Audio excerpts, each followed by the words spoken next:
sit on his lap last year? You don't plan on doing it this year? Why not? He doesn't listen. Huh? He doesn't listen to me. He doesn't listen to you? Okay, he doesn't listen to you.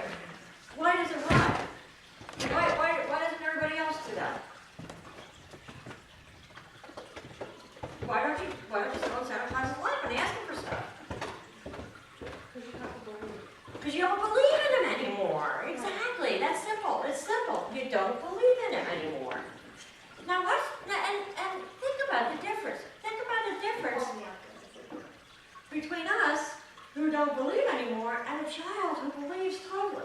Think about the differences. Okay? I'm getting into listening to some of Neville, and I've read his books, and his books they're really thin, okay? They're very thin. But it takes you forever to read them because you read a paragraph and then you read it again and then you read it again and then you try to figure out what it says. It's almost like, reading a Charles Fillmore book. But it's because it's so power-packed. And he was actually a New Thought guru back in around the same time as Charles Fillmore. And I said to Sue, I talked about reading Neville and getting all excited about it and stuff like that, and I said, I wonder if he was connected with Charles Fillmore, because a lot of the New Thought guys all were together and stuff like that. And actually Neville was asked about, if you were on a desert island, and you could only take one book, what would you take? And he said, without doubt, I would take the Bible. And he said, secondly, if I would have room, I would take Charles Fillmore's Metaphysical Dictionary of the Bible. So I thought, well, there's my connection, because I knew that there was, it was the same thought. And what's neat about Neville is if you like the Bible and want to have more metaphysical interpretation of the Bible, he has a lot of that in his writings, and it's incredible what I'm learning and what I'm really, really, hearing and really realizing now. But anyway, that's just a little sideline about that. So, when we talk about belief, Neville said, and he made this one really great, he makes many great statements, but some that really stuck in my head was, he said, how can people call on God for help if they really don't believe? I thought, wow. And that's what brought me to the Santa Claus idea. We don't ask Santa Claus because we don't believe. When something happens in the physical life,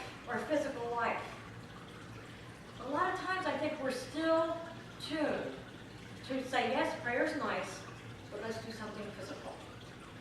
And I know when I was going through a lot of my crap, and it was before I was on a spiritual journey, I really knew how powerful prayer was when people would say, I'll pray for you. It's like, yeah, that's nice, but how am I doing something constructive?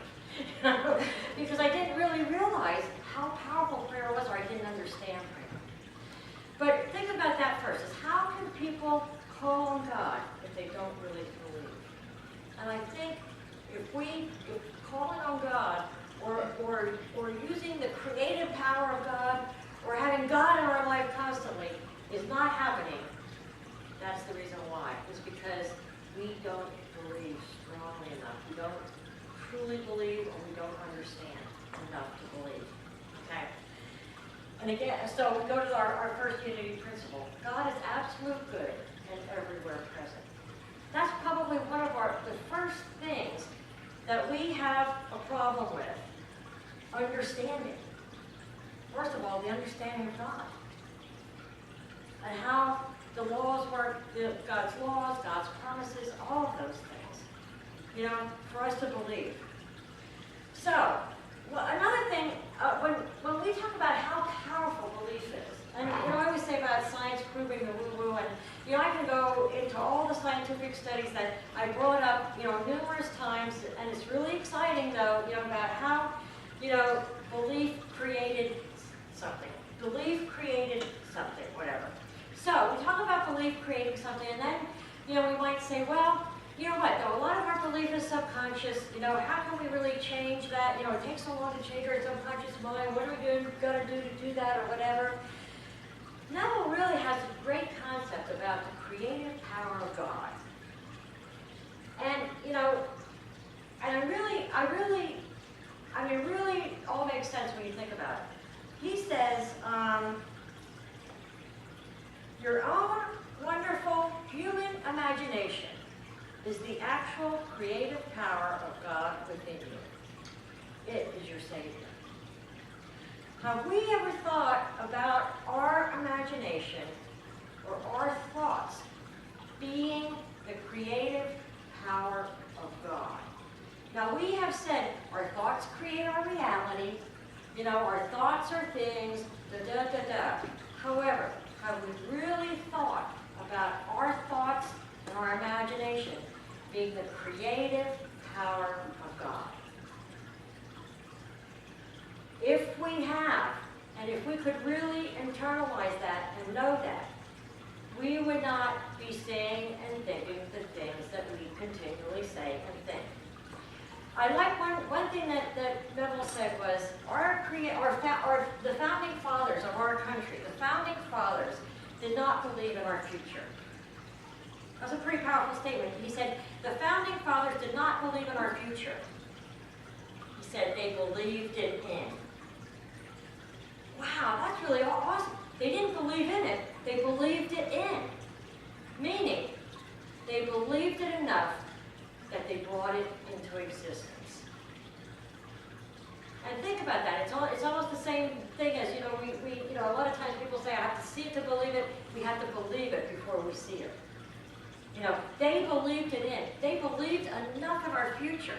You know, they wrote the Declaration of Independence before we were really, you know, or they wrote all those, those documents and everything before it really happened. Because they saw it in their mind strongly enough that they created that belief. And that belief is what created our reality. And I think about all these classes that we have, and even the conscious parenting class, any class that we have, you know what? All we would have to do is have one class. And that's the class that I actually do when I start. I want to start a mastermind group. And really, you know what? That's all we need. That's all we need, because you know what? If our thoughts and our imagination create our reality, all we need to do is to really work on getting the belief of God and the power over our own thoughts. We are given free will. And what's our free will? What's that? Thought. We have the choice of what thoughts we're going to think, and you know, what imagination, what pictures we're going to make in our mind. And that is our creative power. That's the power. And we say that all the time, but I don't know that we really, really understand that. Because, or like I say, we wouldn't be saying all the things that we say. And it happened to us today. We started talking about something, and something flew out of our mouth, and it was like, oh my God, look at how easily it comes out. Look at how easily it comes out. If we want better relationships, you know, what do we have to do? We have to start thinking better relationships. We have to start talking better relationships. We have to start living as if we're in a good relationship. You know, all of those things. And we have to stop talking about a bad relationship. If we don't like our job, we got to start living a new job. In our thoughts, in our imagination. And we have to stop talking about what is. And we say, but it's reality. The reason it's reality is because we have believed it in. We have believed it into reality. Now, we have the power to believe it out. You know, and to believe something else in. And it's difficult. It's difficult. And especially, you know what? The people that you see on a daily basis. You have to train yourself to not see them the way they are, but to see them differently. Same with you. You know, same with all of us, but especially people that work around things that are hard to see. You know, it's a matter of the training of your mind to see them differently. And that's where the power is. And oh, it is so powerful. I mean, I am getting to realize how powerful that is. The ability to see it differently. And, you know, all the Bible verses really say it. All the Bible verses really say it, which is really exciting. You know, it's, I have a lot of papers here. Well, you know what, I don't have it.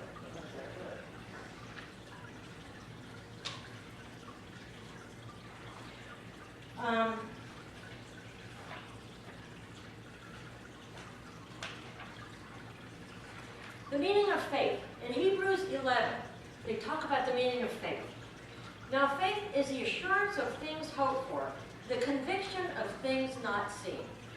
What is that? Belief, right? Faith and belief. Okay, it's the belief that what we don't see is there, is the truth, is going to happen. Okay, so now faith is the assurance of things hoped for, the convictions of things not seen. Indeed, by faith, our ancestors received approval. By faith, and this is important, by faith, we understand that the worlds were prepared by the word of God, so that what is seen was made from things that are not visible. Everything, and think about it, everything that was created, if you think about it, everything that was created in this world was created by God, is that right? Do we agree with that? Everything that was, okay, what is one thing that was not created in somebody's imagination first? Everything's created in an imagination first. And then, that's the use of the creative power of God. The creative power of God comes. You know, to make it seen in this physical world. I love the story about the man man that lays on the stretcher at the pool. And I look at this totally different because, he's laying at the pool and they're all waiting for that whoosh to come, and then the first one that steps in is healed. And he's laying there on the stretcher, and Jesus comes up and he says to the guy, "How come you're laying there?" And he said, "Oh, I come here every year waiting for the water to whoosh and the angels to come in." And the angels come in, and I'm waiting for the angels to come in, but by the time somebody picks me, I don't have anybody to pick me up and carry me in, and by the time I get in, somebody else was in first, and I never got healed and stuff. And what did Jesus say to him? Pick up your bed and walk. Pick up your bed and walk. And basically he said, stop whining. He said, stop whining. Stop telling me how things are. Stop blaming everybody else. Neville said about we can blame everybody else for our outside circumstances. He said, stop blaming everybody else. Pick up your bed and walk. And take notice. He didn't say, listen, I'll help you get into the water when the angel comes. Or listen, you get in the water and I'll make the angel come. None of that stuff. He said to the guy, stop it. Stop that thinking. Get up and walk. Change what you're seeing. Change your reality. Every miracle that he did, he said, do you believe? Do you believe that I can? And people had to believe. The lady that touched his gown as she was healed, what did he say? Your faith made you whole. It was that belief, it was that imagination. She saw it in her mind before it happened. And, there's so much research now on placebos, nocebos. What our belief and our thoughts actually do to the human body. To outside circumstances, our perception. All of these things. There's research done on it. So now science is actually proving it. It's proving the woo-woo. But, and I think, if you can think about something in your life that has happened, that once you changed your thought, Jesus said about turning, when somebody slaps you on the cheek, turn the other cheek. It's not turn the other cheek and be slapped on the other cheek. He's not saying that. He's saying turn away from that thought and look at something else. Because you're the one that created that slap. We have to remember that. We have to remember that. That, if we don't want our illness, then when somebody says, how are you doing? Don't say, oh, let me tell you about my cancer. Let me tell you about my this, my that, my arthritis, my, whatever. But yet that's human tendency to do that. It's not human tendency to live in what we call not reality. However, it keeps us living that over and over and over and over again. Because what we see, what happens? We see it, we have thoughts about it, we imagine it, we see it again, we see it again, we see it again, and it keeps, that's why we live over and over and over again. We have to make that choice. We have to use our free will to change our thinking and see things differently. And Neville gave gave a whole series of lectures back in, and I'm not sure when it was, 40s or 50s or something like that. I'm thinking maybe 60, I don't know, 40, 50, 60, I don't know. But anyways, I think he died at 60. Anyway, he gave series of lectures, and people would come, you know, to listen. And he talked about how, you know, once people got it was incredibly life-changing. You know, it was incredibly, but many people don't believe it. They don't believe enough in the power of our own imagination and the power of God, that God works through us, It's God working through us. You know, and we say that. We always say, God works through us. But how? We create it, you know, in our imagination. As far as other people that support that, okay? Mark 11:24.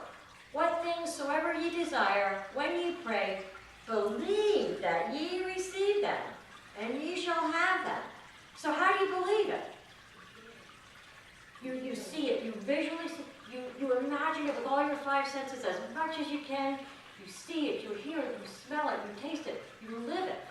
And it's interesting, when we talk about 12-step programs like NAAA and stuff, step number 2, came to believe that a power greater than ourselves could restore us to sanity. There is no hope of long-term sobriety without somebody coming to that belief in a higher power. You know, or a belief in change. A belief in change. Basically a belief that we can change. That's what it is. You know, that's the turning point.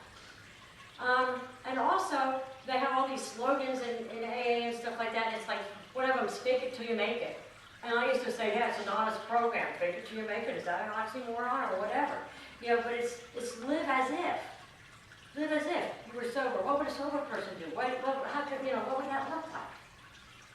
Fake it till you make it. And that's how we can use our imagination, is fake it till you make it. You know, if we don't like the way things are, you know, pretend. Be like little children. You know, all of these things. Be like little children. Enter the kingdom. See things the way you want to see them. You see the things the way you want to see them. Buddha said, all that we are is a result of what we have thought. If a man speaks or acts with an evil thought, pain follows him. If a man speaks or acts with pure thought, happiness follows him, like a shadow that never leaves him.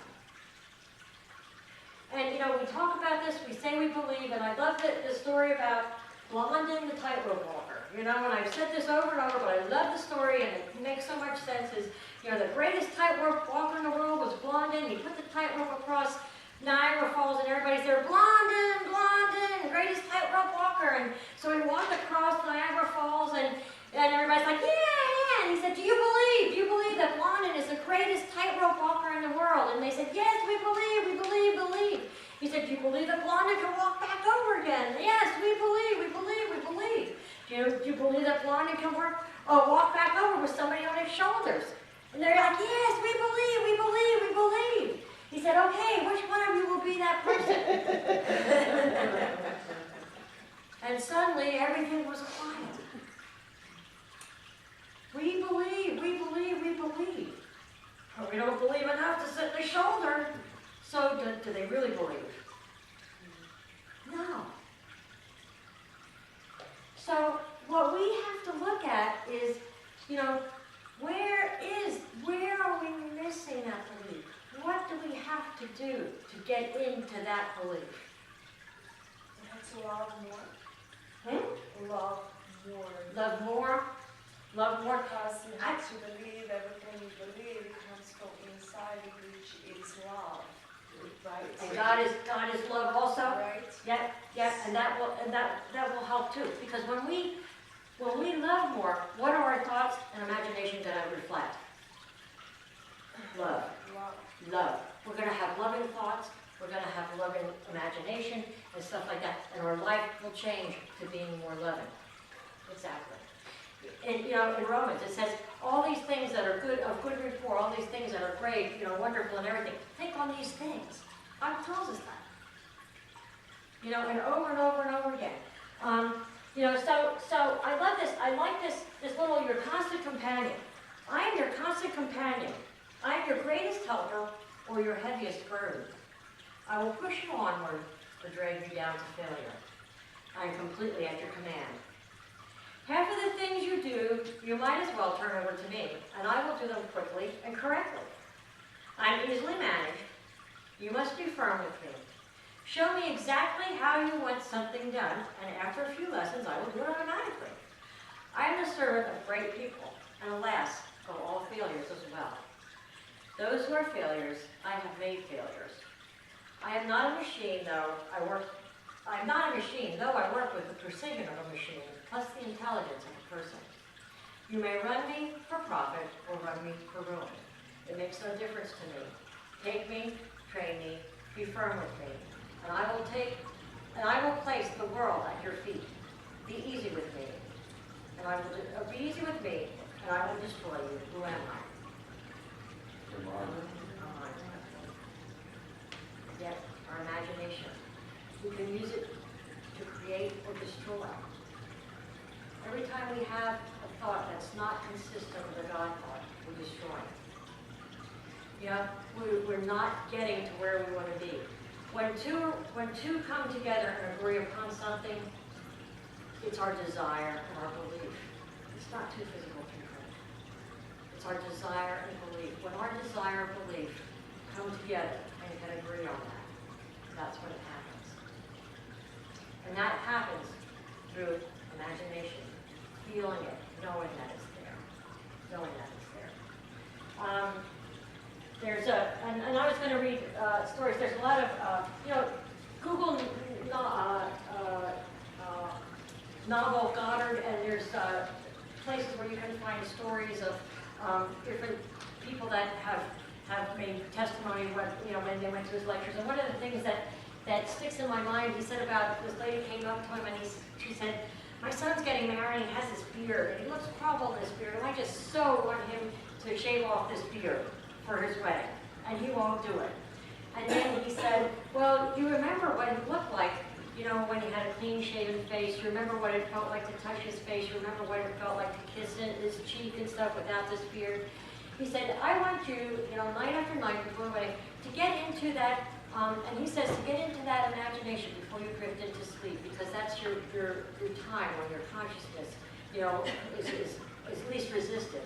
He said, "Get into that and feel that. Go up and feel his face and tell him how handsome he is and kiss him on the cheek and feel that, and really, really believe that it's the way, the way that you want to see him." So he said that a couple weeks passed and the wedding was, and this lady came up and he said, "Hey, how did the wedding go?" And she said, my son shaved." And then he said, that's great. And he said, "And you do know why that happened?" And then she said, "Well, yeah, his wife gave him an ultimatum that he had to shave, to get married." And of course, we would think that, because what happens when we think that? We don't think our imagination did it. We look at the physical act, but what caused that physical act? What caused that wife to make that ultimatum? Our imagination or our visualization.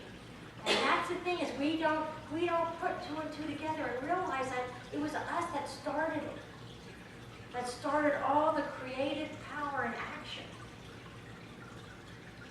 And once we realize how powerful we really are, we will so be more aware of our thoughts, because we don't want to create those things. We don't want to look at the paper and recreate what's happening already again and again. We don't want to look, watch TV and recreate those things over and over and over again. That's what happens when we look at that, when we talk about it, when we think about it. We just are recreating it over and over and over again.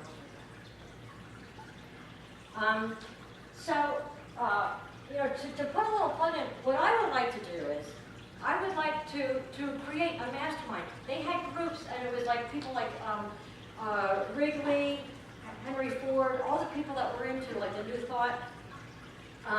They had a mastermind group, and that group got together and would help each other on personal goals, because, and do you know how they did that? They saw that person in that, what they wanted, what their desires. They saw them in those desires fulfilled, and it gave them power. And what I would like to do is have a mastermind group and work on the things that really matter to get us to where we want to get to. As far as, working on our belief, so that we can really, truly say, yes, I believe, and jump on the shoulders. You know, so that we can work on those things. You know, and to know, and truly know and believe that we are co-creators with God. Our third principle, we are co-creators with God, creating reality through our thoughts. And then make a commitment to be cognizant of our thoughts and change that over when we are. And it takes time, but to be cognizant and you know, not beat up on ourselves, but you know, be loving with ourselves and you know, work on that, but be cognizant of where our thoughts are and what thoughts are keeping us away from who we want to be. And then start visualizing, you know, really visualize the person that we want to be and start living that and creating that. And in this mastermind group, what I would like to do is work on three things. Unity.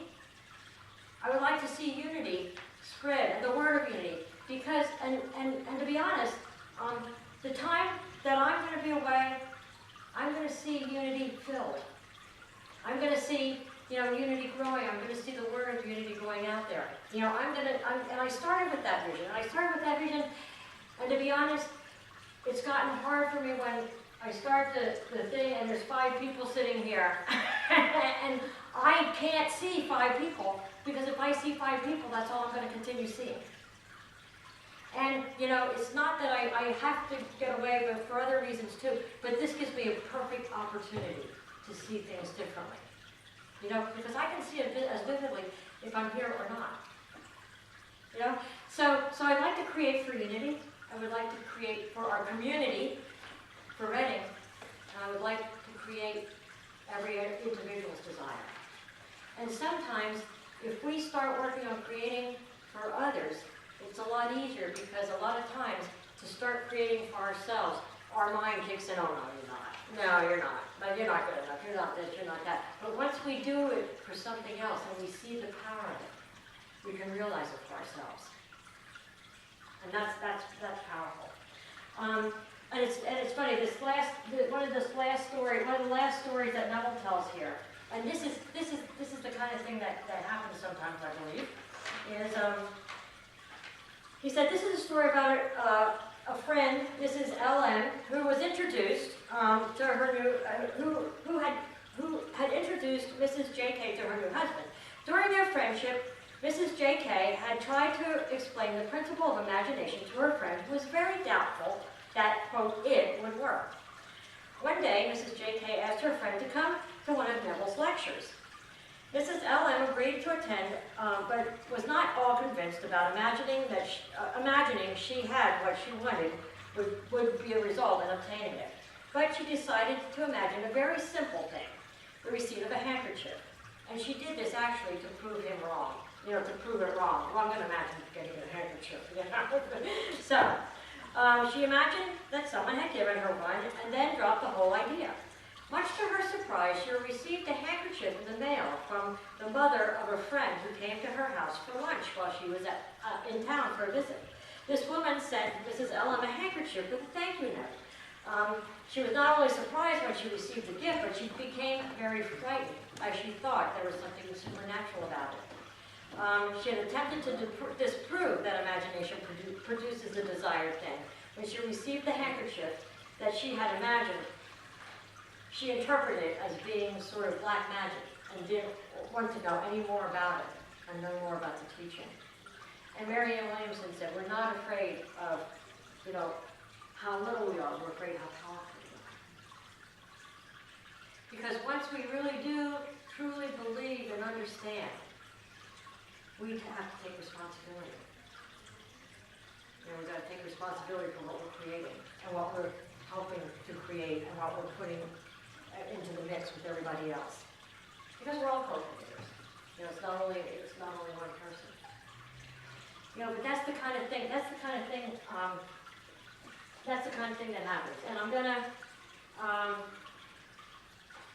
finish with one more story called The Glasses. Mother's father was a carpenter. On this particular day, he was building some crates for the clothes his church was sending to an orphanage in China. On his way home, he reached into the shirt pocket to find his glasses, but they were gone. When he mentally replayed the earlier action, he realized what happened. The glasses had slipped out of his pocket unnoticed and fallen into one of the crates which had been nailed shut. His brand new glasses were heading for China. The Great Depression was at its height, and Grandpa had 6 children. He had spent $20 on those glasses that very morning. He was upset by the thought of having to buy another pair. "It's not fair," he told God as he drove home in frustration. "I've been very faithful in giving you my time and money to your work, and now this." Several months later, the director of the orphanage, who was on furlough in the United States, he wanted to visit all the churches who supported him in China. So he came to speak one Sunday at my grandfather's small church in Chicago. The missionary began by thanking the people for their faithfulness in supporting the orphanage. "But most of all," he said, "I must thank you for the glasses that you sent last year." You see, the communists had just swept through the orphanage, destroying everything, including my glasses. I was desperate. Even if I had money, there was simply no way of replacing those glasses. Along with not being able to see well, I experienced headaches every day, so my coworkers and I were in much prayer about this. Then your crates arrived. When my staff removed the covers, they found a pair of glasses lying on top. The missionary paused long enough to let his words sink in. Then, still gripped with the wonder of it all, he continued, "Folks, when I tried on the glasses, it was as though they were custom made just for me. I want to thank you for being part of that." The people listened, happy for the miraculous glasses, but the missionary surely must have been confused. The missionary surely must have confused their church with another, they thought. There were no glasses in the items that they sent overseas. But sitting quietly in the back, with tears streaming down his face, an ordinary carpenter realized the master carpenter had used him in an extraordinary way. Because of somebody's thoughts and imagination and belief that he would receive those glasses in China, caused all those little acts to come and play for that guy's glasses to slip into that package and for them to go to China. And think about that. That's powerful. When you think about all the things that had to be in play there for him to get the exact glasses, that's the power of God. That's the power of God working through us. And we can be that. We can be that. But first of all, we have to believe. We have to believe, and then we have to start using free will to use our thoughts and our prayers and our power in a positive, constructive, creative way to create what we really want. Any comments? Don't forget, the power of 5 positive people, what the ratio is to the negative people. Yeah. And that was in Power versus Force. He talks about Jesus with his belief and power, power knowing stuff. He had enough to lift all those people, and then it's like people that there's different levels of consciousness, basically. But the power of 5 positive people lift up like so many thousands of people or whatever. So think about the power of a mastermind group. Think about what we can do. That to me is exciting. What we can actually do. For ourselves, for others, for the world. And you know what? It's not bad to do something for ourselves because we have to be our best so that we can help other people. Yeah, there was a business relative a couple months back. He got in a car accident, flipped the car over, and stopped in and said hello. He had bruises on his face and stuff like that. My business partner was, "Man, what happened to you?" And all he's condoning and condemning, in his mind, he's like that, And a couple months later, actually last week, he was up on the roof watching the Lehigh Valley Air Show. And he got sunburned, blistered, and everything. And he's like, "Man, you look just like JD did." Wow! The universe will bring it to you. It doesn't matter how; it'll bring it to you. Don't worry about how. Yeah. He looked just like him. And you know what? Like, how could it be? If you start really looking at things, you realize it is almost scary. It's almost scary how it is. It's almost a virtual reality. And you know, all the things, well, they say about money happens on the big pile because you live it. You know, I remember my mom saying, oh, it all goes in the big pile. You know, like people, it takes money to make money and all this, you know. Yes, people that are in prosperity mindset, they keep getting money because that's the way they think. They live it. You know, that kind of thing. You know, bad things happen in threes. People believe that. They and that's because something bad happens, they fall in something bad, something bad happens. And you know, so yeah. Yeah, but even the people who live in prosperity, even if they lose it all, they can get it back because they Yeah. live in prosperity. Yeah. Not the people who win the lottery and then they're broke in 5 years Right. and they can't get it back Right. because they don't have the mindset to keep it. You know, Yeah. they don't have prosperity. Yeah. And that's why it's so important. It's so important to get this word out. That people have this ability. Everybody does. It doesn't matter. It doesn't matter who you are, where you are, whatever. We have that ability. I just want to share this story because it goes along with what you're saying, and I'm like, I didn't say anything about it because I don't want to say it, but someone I know is always having road rage.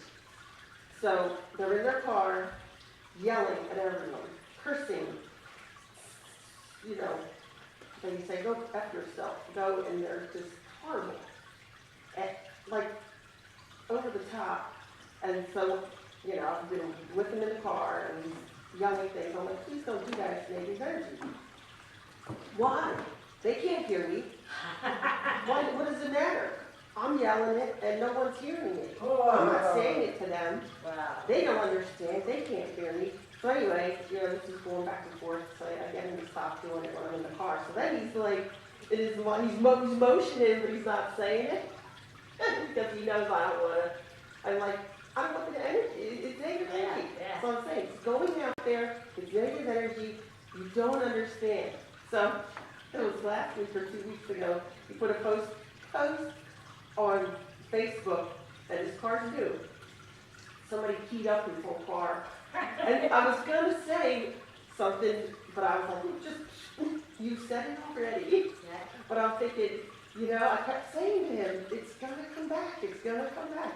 So now his brand new car is all like bagged and scratched up. But I was like, I couldn't help but think it was the car that you were being so negative in and projecting that no one was getting it. But, you know, I'm thinking, I wonder if he got the lesson. And you know, and sometimes people won't believe it, they won't put it together anyway. They'll say, yeah, no, that's you know, that's crap or whatever. You know, they only believe in like outside causes, or you know, they don't believe in cause and effect. You know, that this really, you know, this really is the cause, and that's the effect. What's that? Stolen denial.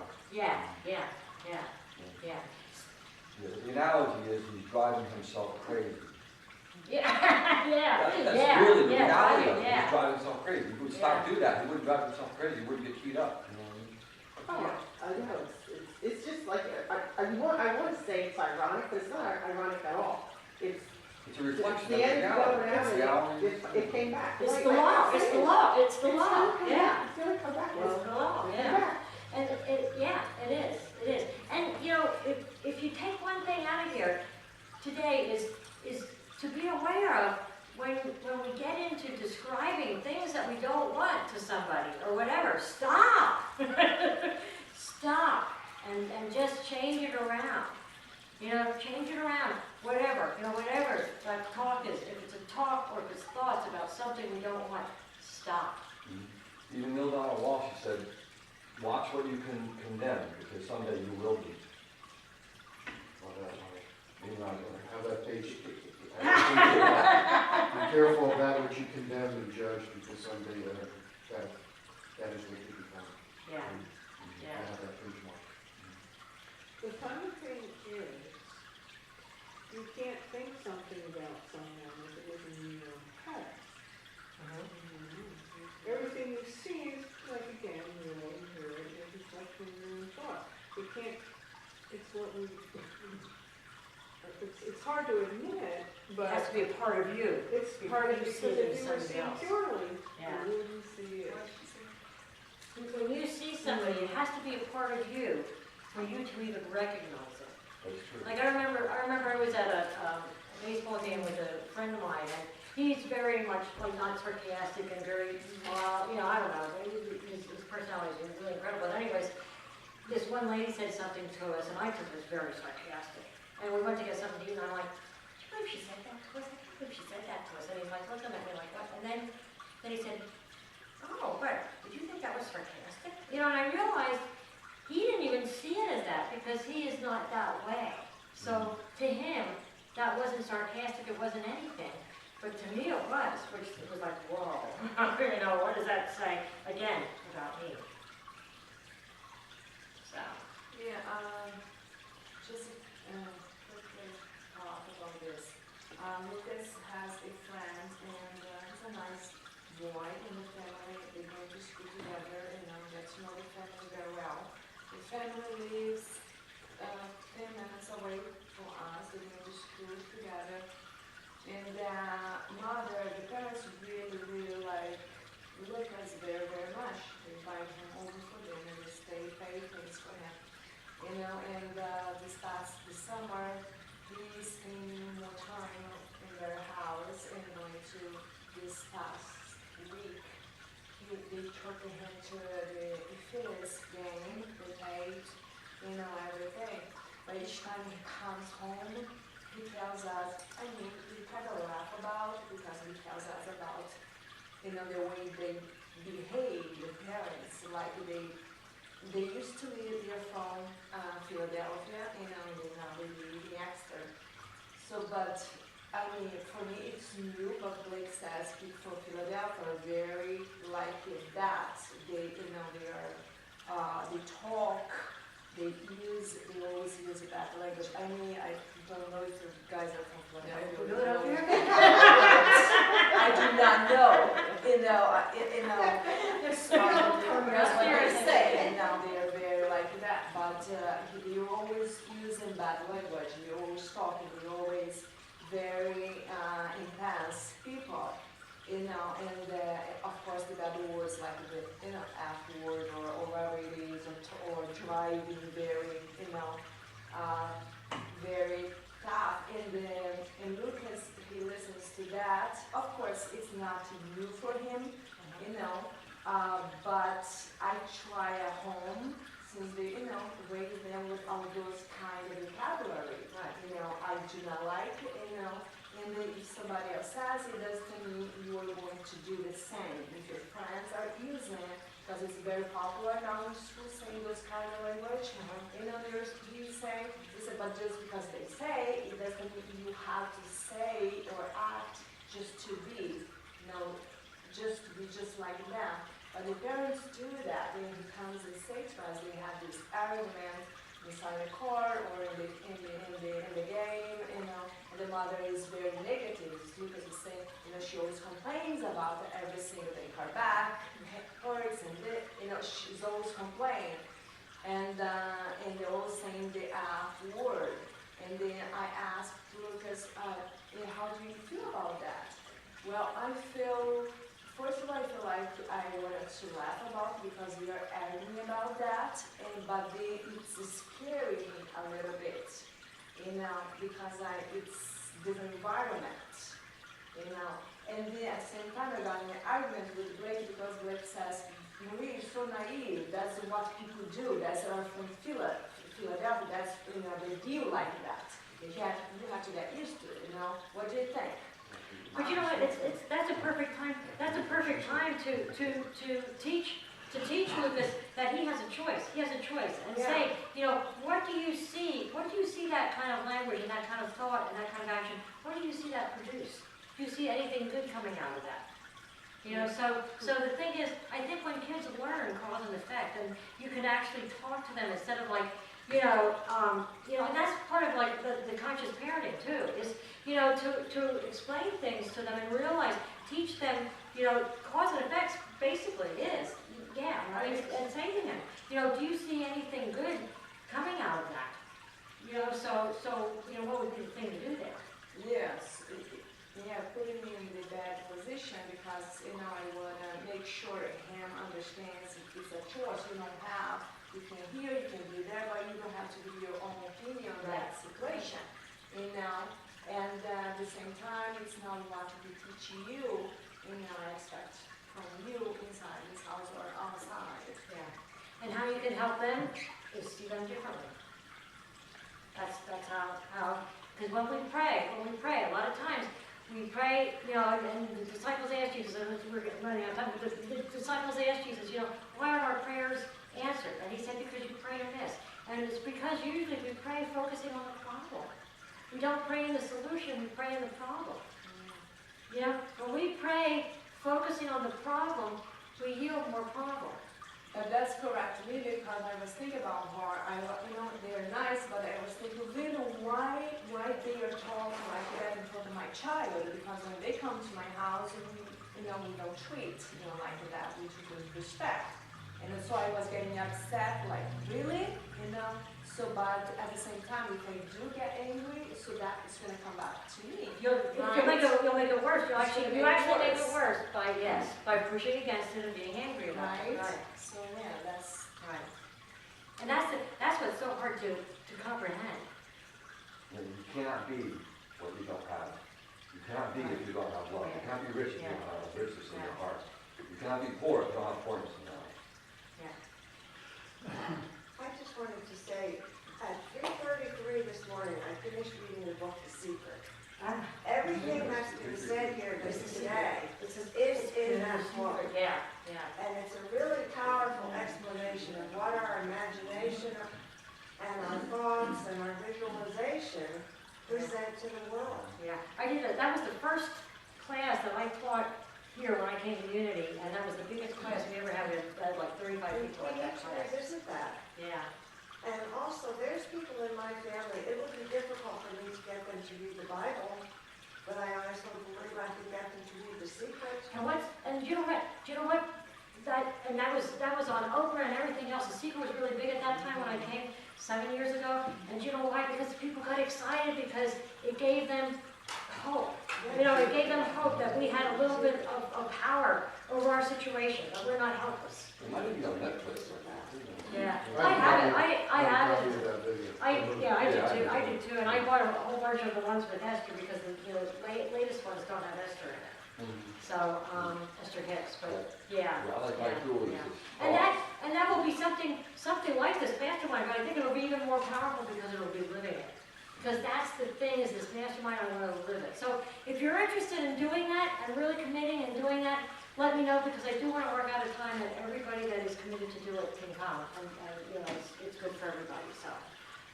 Yeah, I like my tool in The Secret. It's thoughts are things. Yeah. And it gives so many examples Sure. over our period of history of what thoughts. So people keep their secrets. Well, yeah, you don't want to get out. Yeah, so.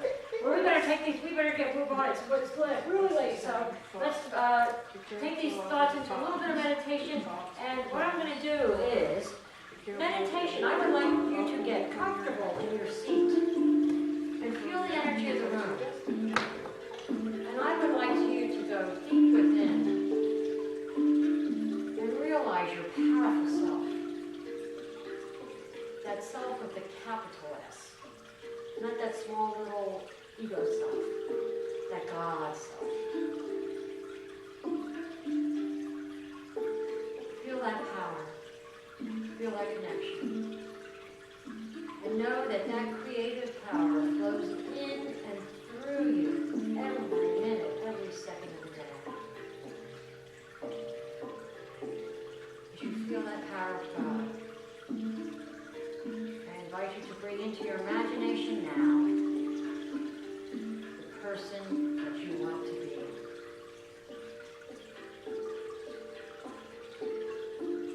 I invite you to see that person so vividly. You can hear what people are saying to you. Perhaps they're saying, I see you're happy. I see you smiling more. I never saw you look better. And you respond, I never felt better. I realized who I am.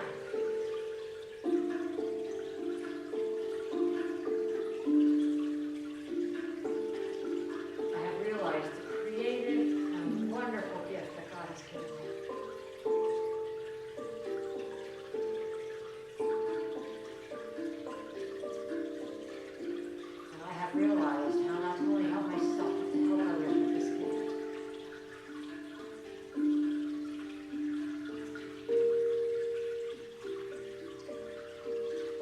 Feel the feelings, how that feels with your desire already fulfilled. With your dream already seen, already manifest.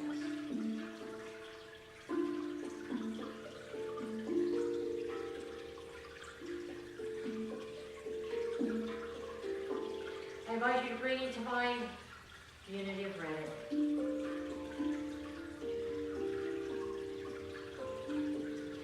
I invite you to see people coming in and out, being uplifted, looking at a schedule and seeing wonderful classes,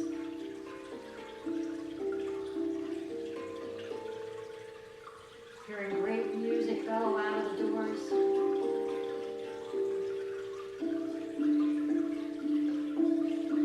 Seeing people stand at the doors waiting to come in,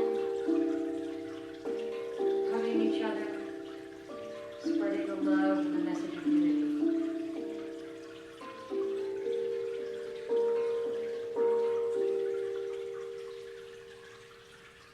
And lastly, I'd like you to bring into mind our community of Reddit. Imagine people walking up and down the streets of all ages, of all races, of all abilities, with smiles on their faces, excited for their new jobs,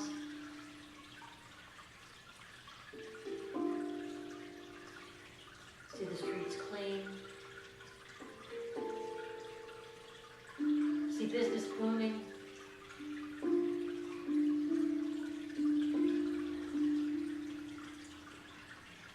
see the school being listed on one of the top schools in the country.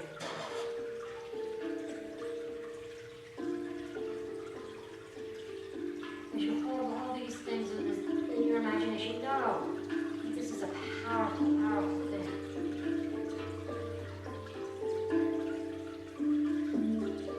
Say thank you, God, for this or something better.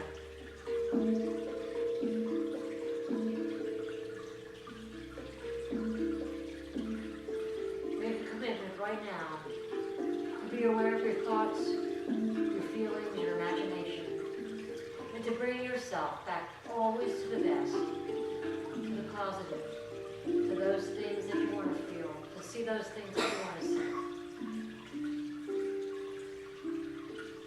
and know who you are.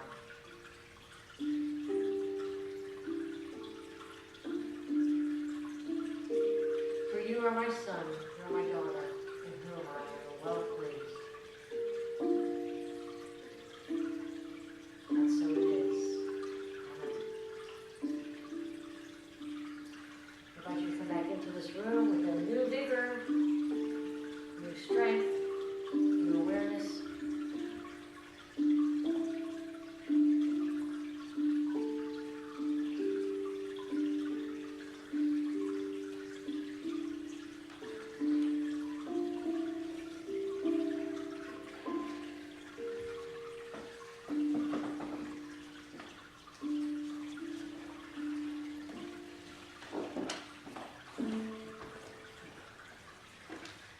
It's time for